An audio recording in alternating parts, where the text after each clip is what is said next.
Okay, so that ended the recording. Either this is going to be a two-part upload because when I try to combine videos on my little editing software, it takes up so much storage that I'm not able to upload it, but we'll see. This might be two parts, two separate parts, two parts of a video.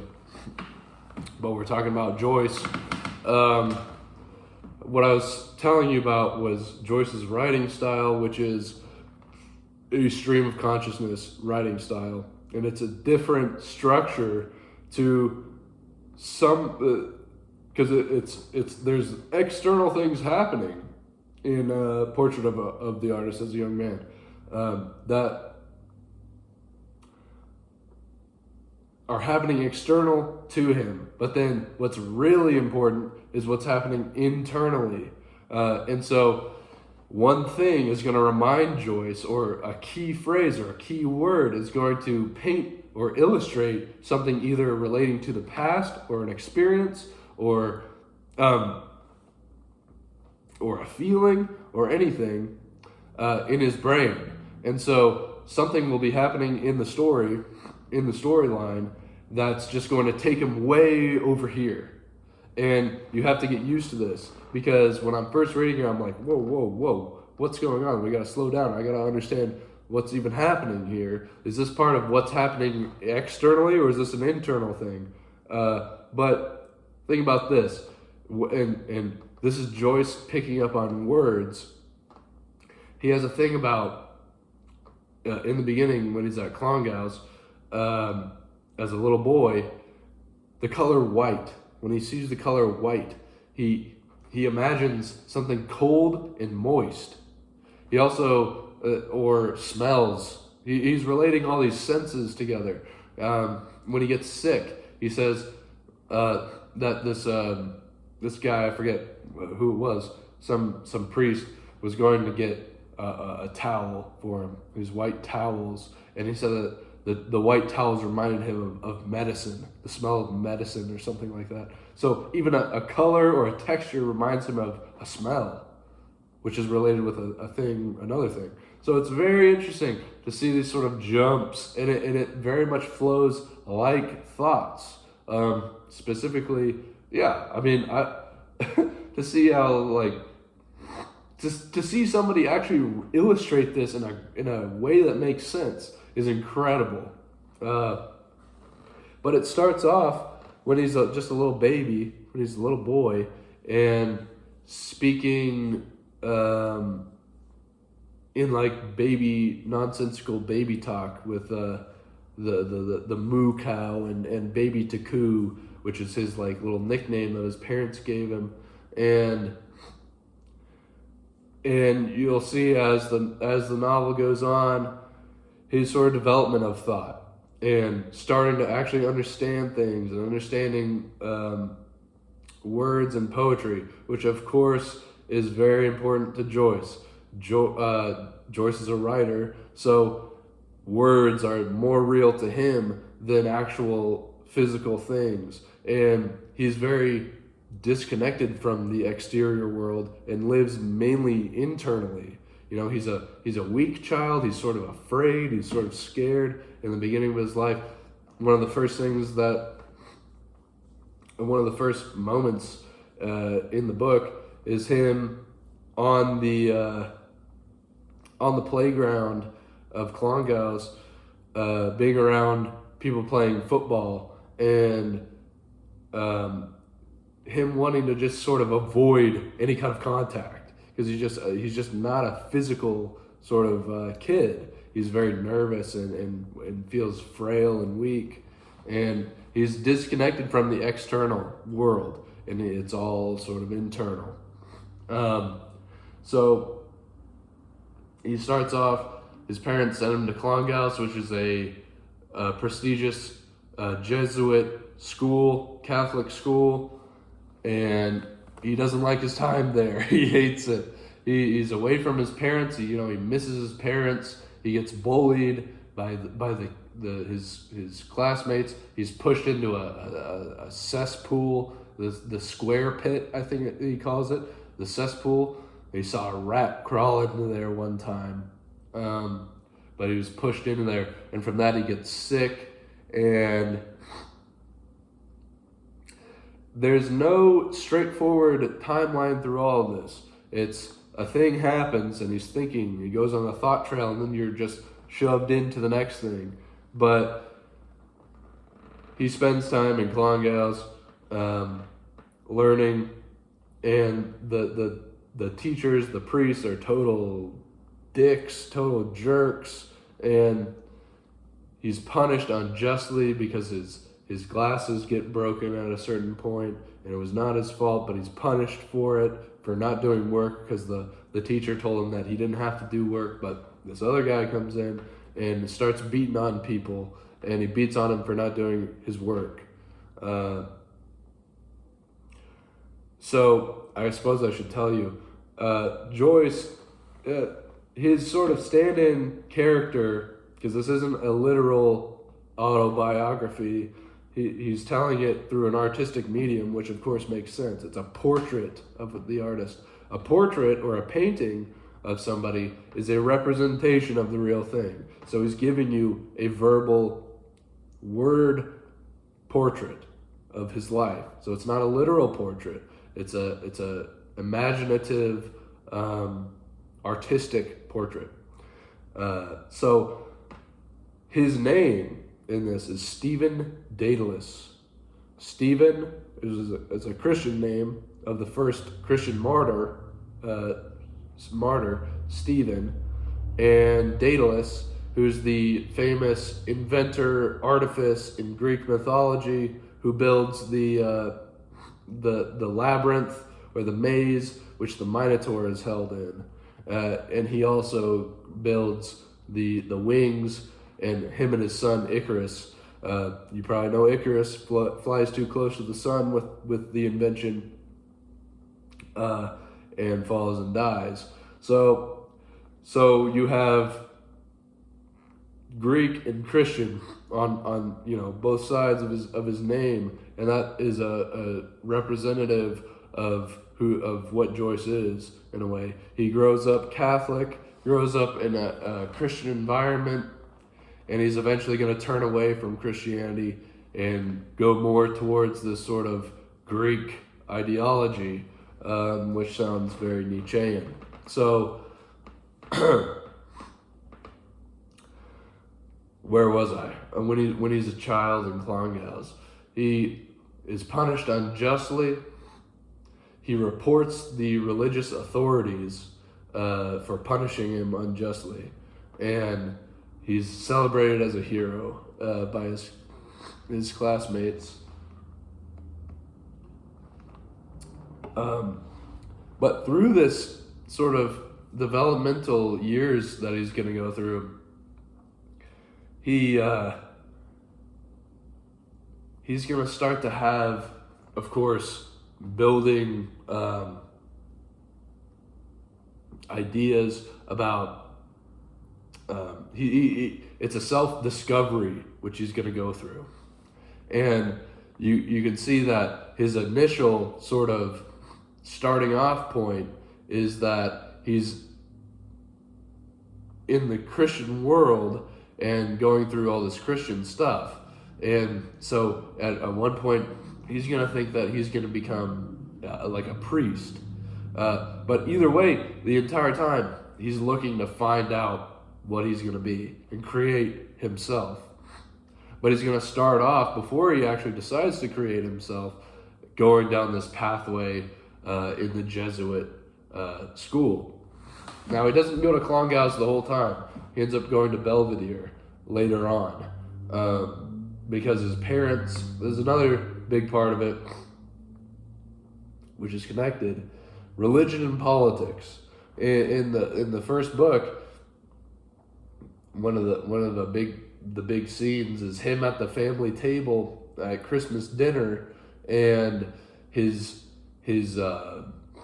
father and his uncle sort of fighting with this woman, what was her name, Dante, who is this Catholic sort of nun. She's not a nun, but she's very devout Catholic, and they're in Ireland, And of course, Ireland has all kinds of political problems with being oppressed by the English. And so Irish people are extremely devout in a way towards being Irish and standing up for their people. That's a huge sense of pride for Irish people. But then there's a sort of two sides with this, because there's religion which falls into this. And they're debating, they're sort of arguing at the Christmas table about this politician. I forget his name. What was his name? Starts with a P. Gosh, what was his name? I should have remembered this. Parnell. Okay, Parnell. Parnell is somebody who's sort of, I guess, I haven't looked into this fully, so I'm sorry if I'm, Irish people probably know this history. I'm sorry, I'm just getting into this, so if I butcher this, I'm sorry, but Parnell is a sort of Ireland first type of character, and he's standing up for the Irish people, but he ends up dying. He ends up, I guess, being killed. I haven't, like I say, I'm going through the lens of Joyce here to understand this, but he dies. And at the kitchen table, they're fighting over the fact that Parnell was unfaithful. So the Catholic Church is not supporting Parnell clearly because he was a public sinner, as Dante brings up. But so there's two sides here, politics and religion, and they're fighting, and they're clashing in some ways over what's more important. Dante, religion and morality first of all, and God first of all. And then his father and his uncle are more on the side of, Ireland first. So you have these two kind of gods standing in place here, politics and religion. And you're going to see Stephen eventually getting rid of all gods in some ways, besides like art. Okay, besides art, that's the god for him, for Joyce. He's going to leave behind religion, leave behind politics as these sort of modes of ascension, and go more towards life and art, which is once again extremely Nietzschean. So he spends his time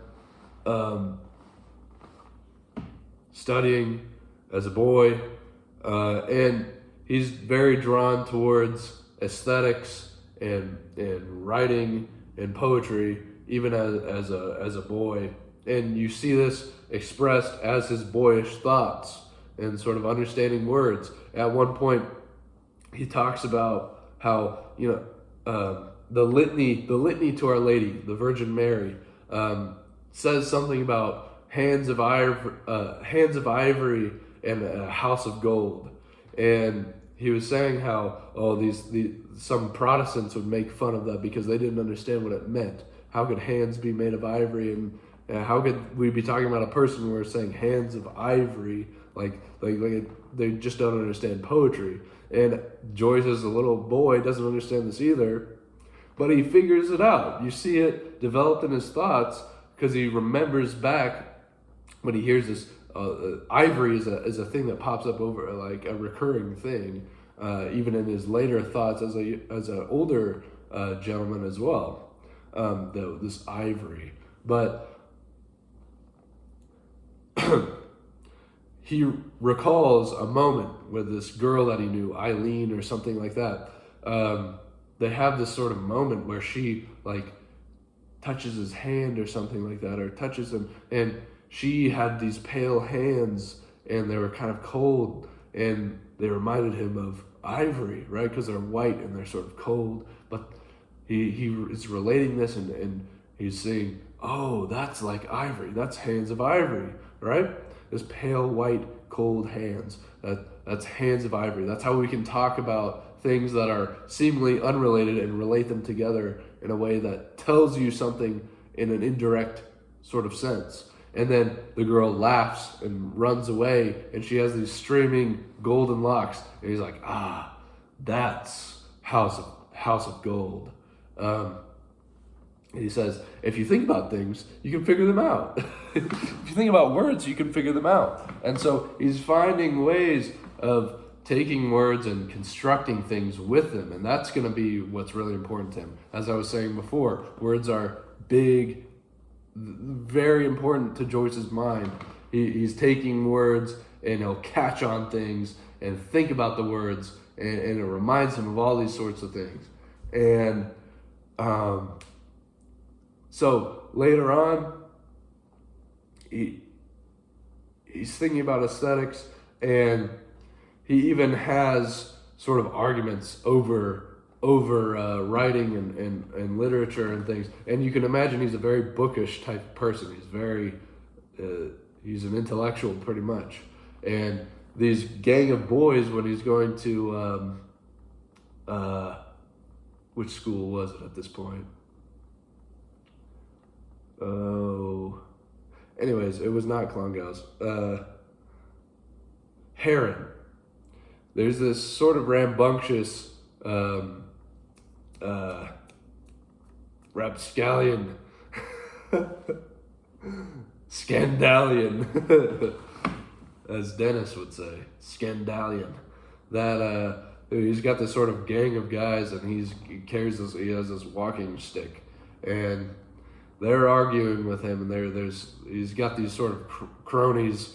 Got like these three guys, and they're kind of stupid types of guys, but this Heron fellow he's smart, but he's got a mean streak in him. He's a kind of bully in some ways. And they have an argument at one point about writing and about authors, and Heron is saying how Alfred Lord Tennyson is the best poet, and Joyce or Stephen says that, oh no, he's just a mere he's a rhymester. He's not a real poet. He just happens to rhyme things together. And actually, who's better is who was it? Byron, Lord Byron. Byron is better. He's the best poet, and they end up beating him for this. They end up bullying him and sort of physically harming him for this. And Stephen is a very sensitive guy, and he takes these types of things very personally, and he's a sort of timid and meek individual. And so he starts off. By the way, I heard, I think Michael Seguru says this about Heron, is that he's the archetype which produces Alex in A Clockwork Orange, which I forget who wrote that novel, but of course there's the movie by Kubrick. I have yet to actually watch. I've watched most of Kubrick's films. I really, really liked Eyes Wide Shut, and of course Full Metal Jacket, but I think Eyes Wide Shut is the most interesting. But I've yet to watch Clockwork Orange. I'd like to view that at some point. But you can see Joyce's aesthetic taste sort of develop over time. And at a certain point, he thinks, there's this crazy speech which happens over going to hell, and this sort of, there's like this three, of course it's three, speeches on hell, with like the pain, the actual physical pain, the pain which is in your soul, and then the eternity of hell. And this thing really scares Stephen into repenting and becoming a sort of like he has to invent himself into this priestly type of fellow. Which before this is when Stephen's about 16. And when you're 16, you're a horny bastard. And beyond there, obviously. But of course, he's very horny at this point. And so he ends up coming in with some money that he wins from an essay competition or something like that. And with this money, he tries to organize his life. He tries to create businesses or like loaning out some money and buys all this sort of nice, luxurious stuff and nice dinners for his family. He's trying to connect with his family because at this point, Stephen is extremely disconnected from his family. He's disconnected from the world. There's even a part where he's walking with his father, and they should be having a good time, but he says in there that it was like, he just is so disconnected from everything, from every human. His childhood, he even says, while he's a child, his childhood is robbed from him. He has no connections, human filial connections. He has no relationships at all. He's not connected with the world around him. All there is he's just sort of trapped in his mind, and he can't escape. He's built his own prison in a way. And so he tries certain ways of escaping the labyrinth that he's in. And one of the ways is trying to connect with his family, and he thinks that this money will somehow do that. But it doesn't. It all falls apart. And he ends up thinking, since he's horny, because throughout this, he has this sort of crush. It's never exactly elaborated on, but there's this crush that he has, he has this sort of moment where he's kind of simping over her and wants to like go after her, but he doesn't have the balls to do it. But so he fantasizes and writes poetry to this girl that he never actually, as far as I know, he never reaches out to this girl. But he's extremely obsessed, and he has these sexual things which he's repressing because he's very religious, he's Catholic. He's repressing all these thoughts and feelings. But he ends up going and buying a prostitute, and he does this multiple times. He does this a lot of times, but this totally changes. This is something where he's delving into the filth. And this is another thing Michael Saru brings up as an interesting point about where you could look at is that Stephen, when he's pushed into the cesspool at Klongaus, is his reverse baptism. Instead of being cleaned off, he's getting filthy and dirty. So he's starting his journey, and then he's martyred to the Christian faith, through Klongaus, and he has a very poor experience with Christianity, and so, but that's all he knows. That's all he knows to go after, and so, so through this, after that experience, he gets scared into a sort of semi-conversion experience, which I think is probably, getting scared, being threatened into salvation, I think is just not the way for a real conversion. But after that, he gets really scared of hell. And so he becomes hyper-religious. He thinks that this is the avenue that he's going to go down. He becomes hyper-religious. He's doing all kinds of things and different insane stuff, exposing himself, sleeping in one position. And every time he gets an itch or something, he doesn't scratch it.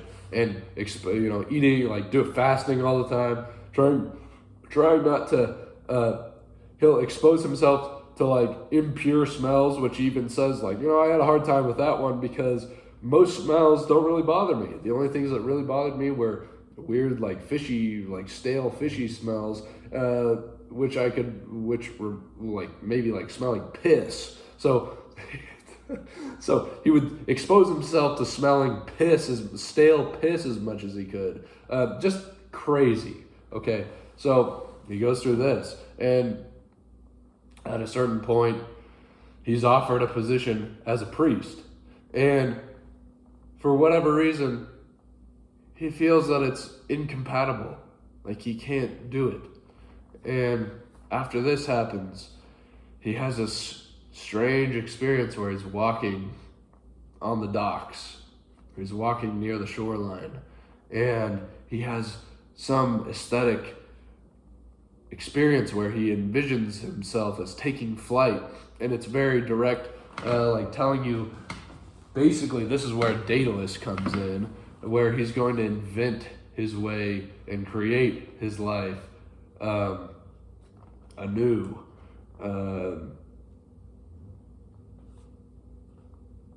Let's see here.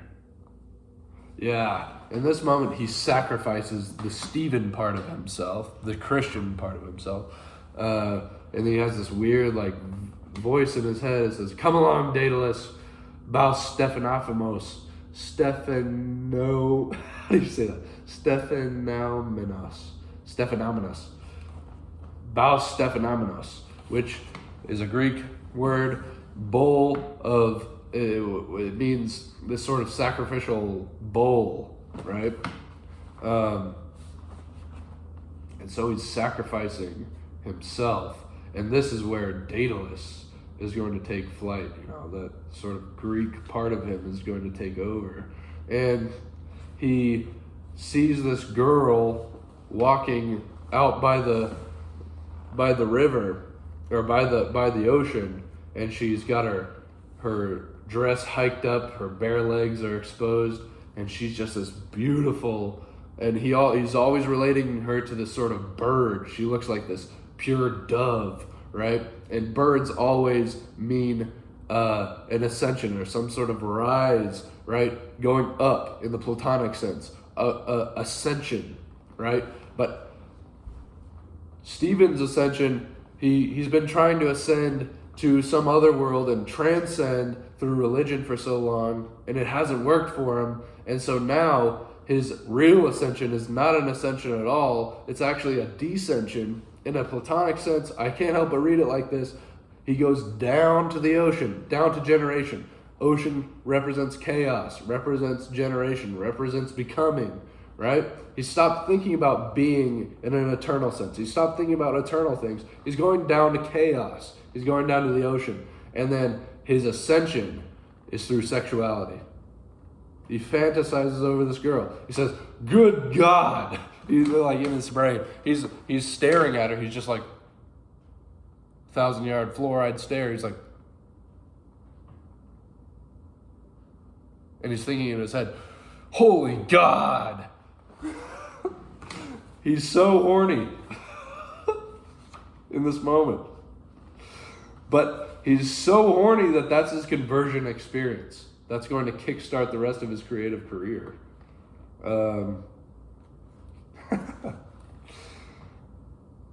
His soul had arisen from the grave of boyhood, spurning her grave clothes.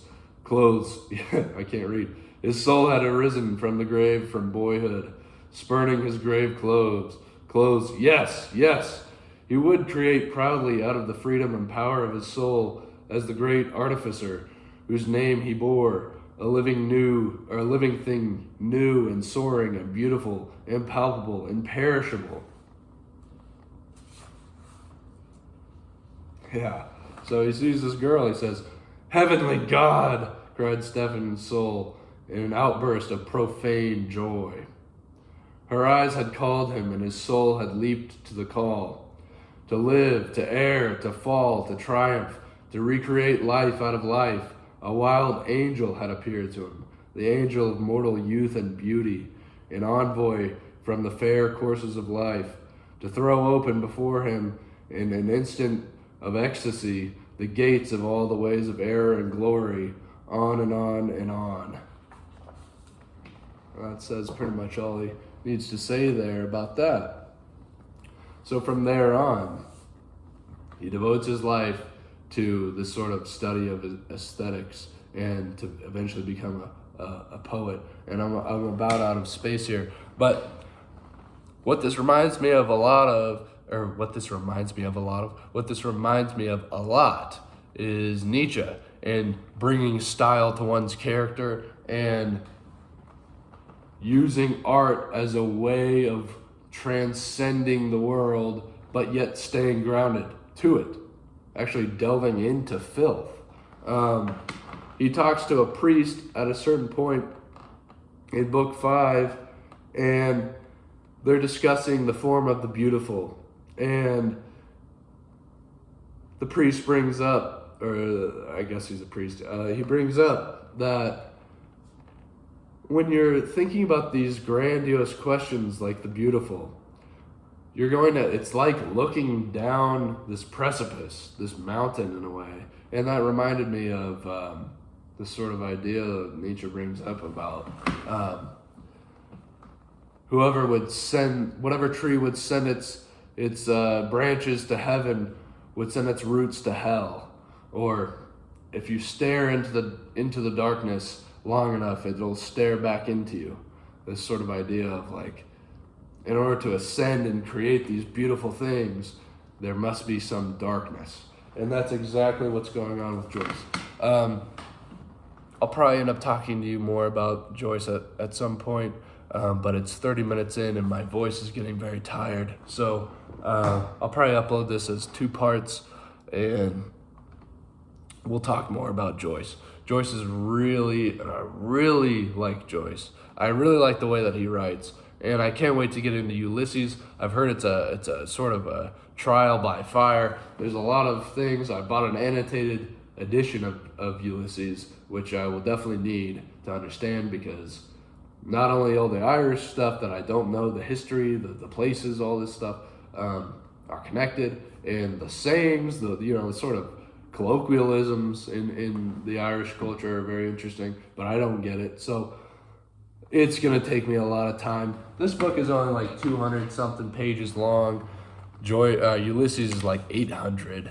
And I know that there's points where there's like maybe no punctuation, and it can be very hard to follow. It seems like it's going to be a challenge, but I'm really excited for the challenge. So that's it for this video.